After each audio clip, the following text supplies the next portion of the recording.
Hi everyone, I'm back. We're past the halfway mark of Percy Jackson Season 2, so now let's talk about Episode 5. We check into Cece's Spa and Resort.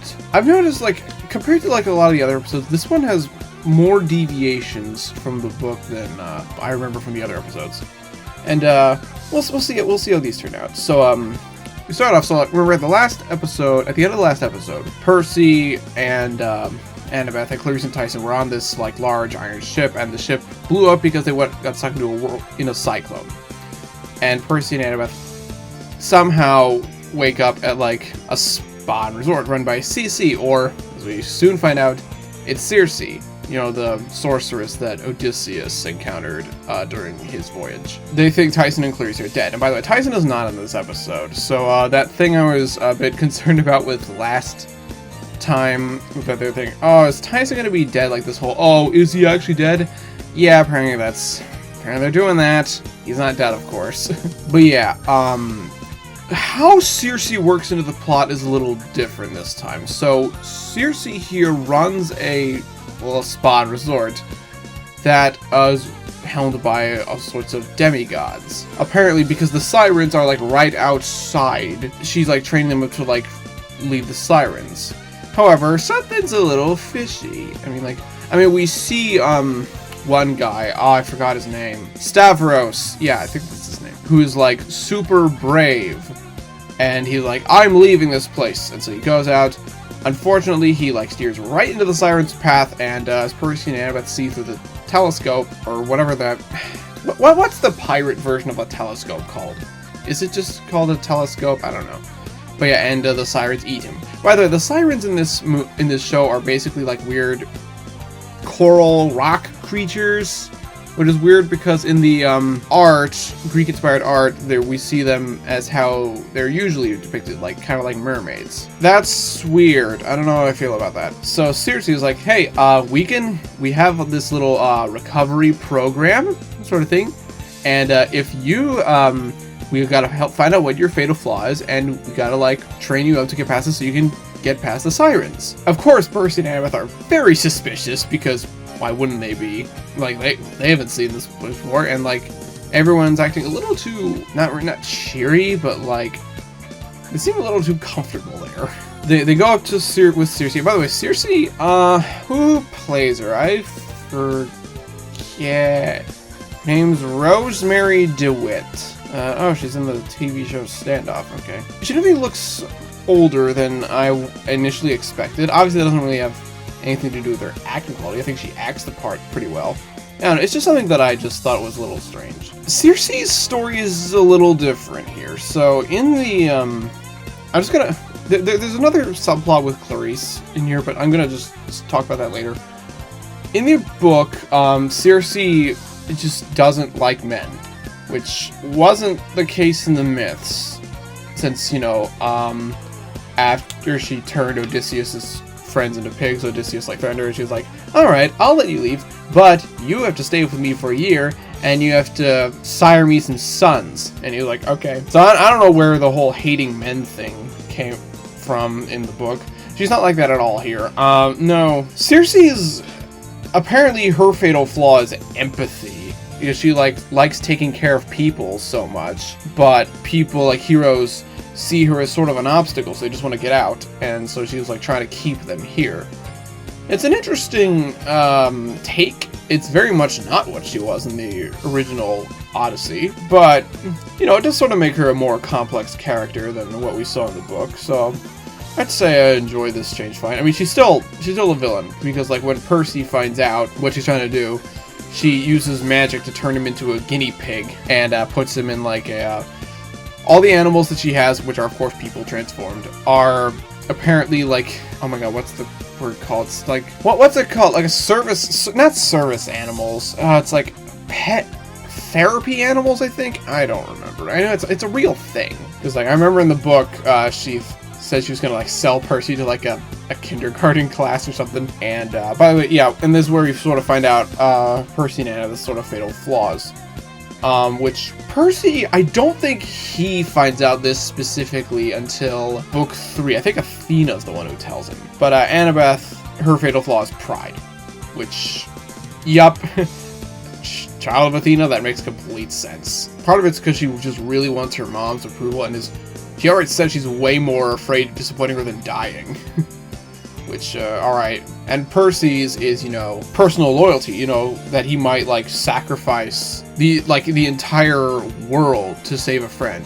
Which, yes, is in the books, but again, I think he just finds that out in book 3. Because I think Annabeth, when they talk about fatal flaws in Sea of Monsters book, she's like, oh, I don't really know what your fatal flaws. We're gonna have to find that out. But yeah, and Percy is, of course, very, like, torn up about this, because he's thinks that maybe you should just leave. You should just leave the quest to Annabeth. Something I appreciate about this episode specifically. I've talked about this before, but like I really appreciate how much this season like goes into like Percy and Annabeth's bond. Especially since like again, like their relationship is going to be one of the pillars of this show. It's one of the pillars of the series. So like yeah, you need them to like have this strong connection. You need to want to see them together, and we do. And like again, like I've said before, Walker Scobell and Leia Sava Jeffries' performances and chemistry really helps out with that. So yeah, I gotta give both of them a lot of credit, as well as the writers. Oh yeah, I forgot. Early on, after they get settled into the spa, Percy and Annabeth are wearing like these Greek, I don't know what they're called, chitons, I think, or like some sort of like ancient Greek wares with including the laurel wreaths. And Annabeth's like, nobody needs to hear about this. Which is, from what I remember, yeah, in the book, Annabeth does get dressed up like that off screen.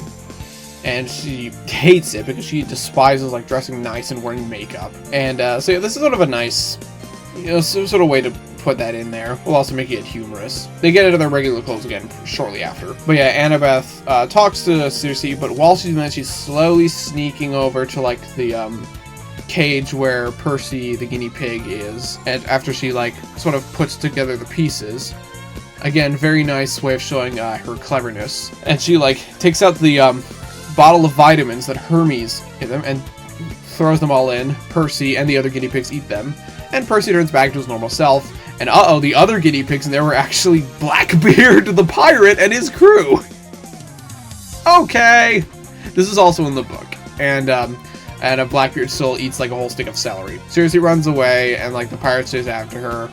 And I gotta say, I know the Sea of Monsters is a bunch of actual monsters. I think I'd be more scared of letting Blackbeard and his crew loose than half the monsters here. Because, yeah, the stories you hear about him were told for a reason. He obviously wasn't like this, like evil spirit, like the weird sort of thing he was in Pirates of the Caribbean 4. That was very weird. And so Percy and Annabeth, like, okay, we have a plan to find the sirens. There's only enough beeswax. Yeah, they use like beeswax from Circe, but they only have enough for one of them. So one of them has to be tied to like the ship mast, and the other puts the beeswax in the air to steer. It makes sense. Obviously, like in the Odyssey, Odysseus wanted to hear the siren's song, so he asked everyone, his shipmates, to like tie him to the mast to hear it, while they put the wax in their ears. And so, of course, they can't hear his cries to be let loose until they're all the way away from the sirens.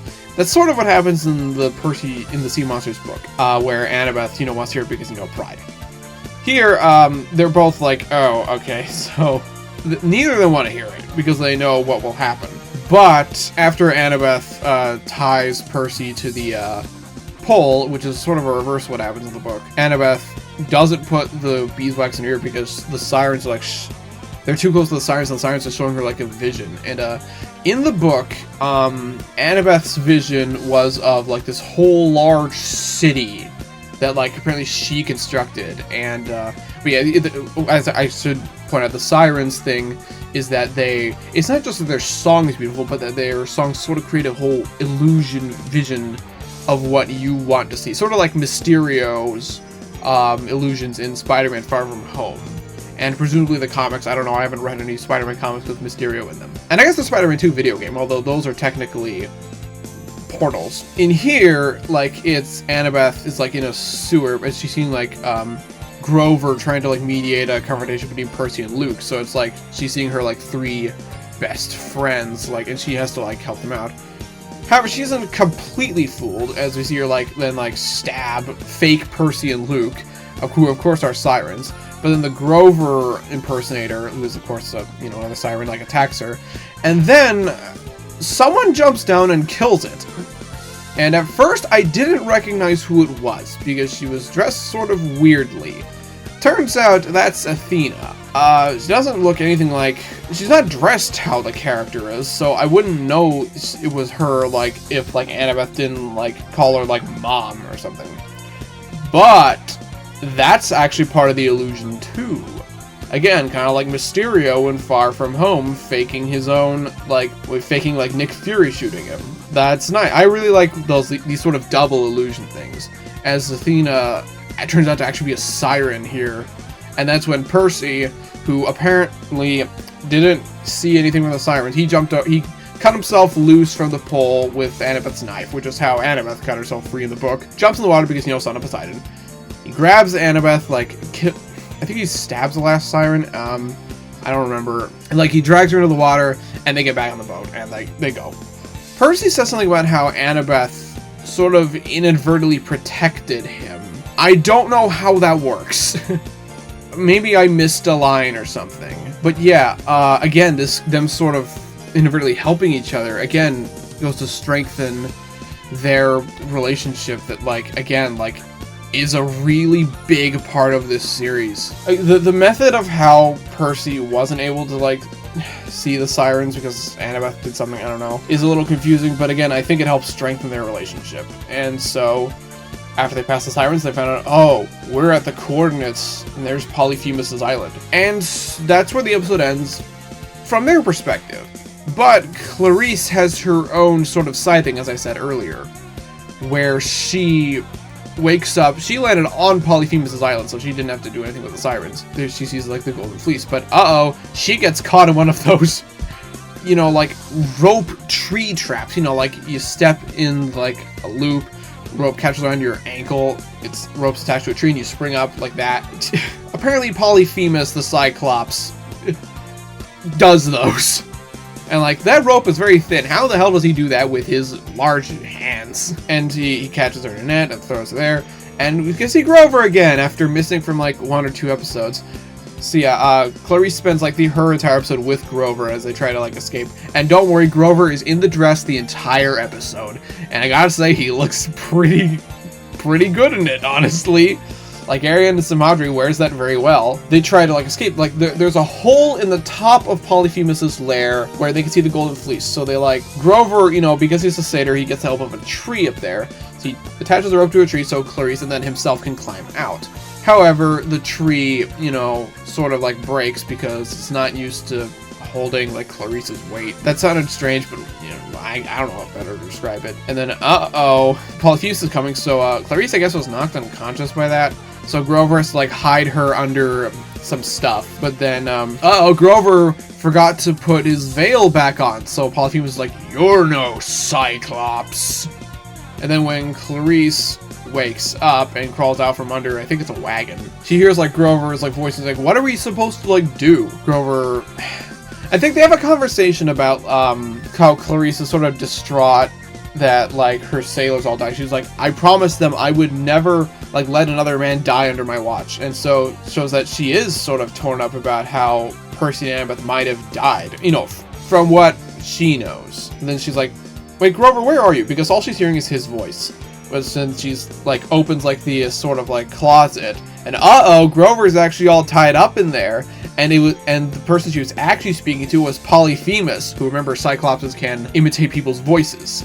But he's actually already found out that Grover was a satyr the whole time, and that because Grover talks in his sleep, he was able to eavesdrop on his and Percy's empathy-linked conversations. So he knows all about what Percy's trying to do, and he knows about the quest for the Golden Fleece. So and he's like, you two will make fine bait. Of course, I'm just like, why don't you just eat them? But I mean, I guess, why would I eat 2 people than 4?